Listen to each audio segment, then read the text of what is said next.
Trust. When I was in Dublin a couple of years ago, a writer friend gave me E2 by Pam Grout to read. It actually turned out to be a mistake because I couldn't put it down and then struggled to give it back. Everything about it resonated with me, as it was about faith beyond what I could see or utilise with my five senses. Its theme was around trusting the magic and wonder of the universe and all its magnificence. The thing with trust is you either have it or you don't. It can't be assumed, expected, or controlled. Trust is usually earned over a period of time and is mostly justified in the people you give it to. It takes history and experience before you believe it's deserved, and that's why you won't trust just anyone. You're right to be cautious, as once trust has gone, it may never return. It's like having someone pull the plug on a full bath. Once emptied, it takes forever to refill. For survivors of child sexual abuse, we know what that feels like. But what about the trust that goes beyond us to the realm we can't see or touch? For me, it's my angels. For you, it might be God, Buddha, or something else. Regardless of what you call it, we all do, at some point in our lives, turn to this universal love during times of need and despair. Trusting in this beyond ourselves phenomena seems to be something we do when we feel so desperate or worried that we'll give anything a go. But what if I was to tell you it's always there for us, not just in times of desperation or emergency? What if it was always there surrounding us with waves of love and acceptance? During my childhood and adolescence, I learned to go outside of myself to find trust beyond my family, as it was unsafe to turn to them. It was a house of shadows, lies, and cover-ups. There was no interest or support for me. I was just in the way or useful to either parent whenever it suited them. That meant it was a lonely and confusing existence. But for some reason, I was able to connect with an unseen force, my angels. I would see them, talk to them, and feel them around me. I learned to trust them, and it seemed the feeling was reciprocated because they kept showing up.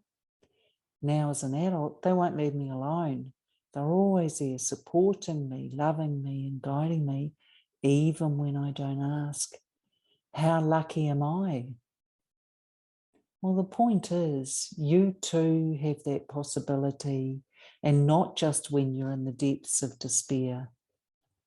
Paradoxically, it will feel easier to try when your mind takes you to "I can't do this" and "why me again" stage. Perhaps next time you're there could be the perfect time to give it a go. Initially, it will feel unnatural and even weird, but just being open to it can help. Some simple first steps are: A, recognizing that life feels too hard and it's beyond you at times. B, reaching out and asking for help. C, imagine it working. D, looking for a sign. E, paying attention so you notice when it shows up. F, showing gratitude for it appearing. G, repeating the process whenever life throws you a curveball. When looking for a sign, make it something meaningful to you. For me, initially, it was butterflies. For you, it might be bumblebees or sunflowers. Whatever it is, put it out there, then forget about it. Yep, forget about it. Just don't be surprised if you walk outside the next day and see the tour you asked for hopping around on your front lawn. Once you have that sign, start to ask for more things and situations to appear and watch the magic unfold as your genuine belief and intent start to produce results. Once you have this proof, please remember to be grateful, as gratitude seems to encourage more love and light in your life. Sometimes all it takes is trust. Just trust that all is as it should be and that the right thing will happen the way it's meant to. I know that can feel infuriating when you're up against it. I get it. But sometimes when life is hard, that is all we have. Trust beyond what we can see. Everything you need is within you. You do have the answers. But when you need a little more or extra backup and support, put it out there and see what happens. If you've tried everything else, what do you have to lose?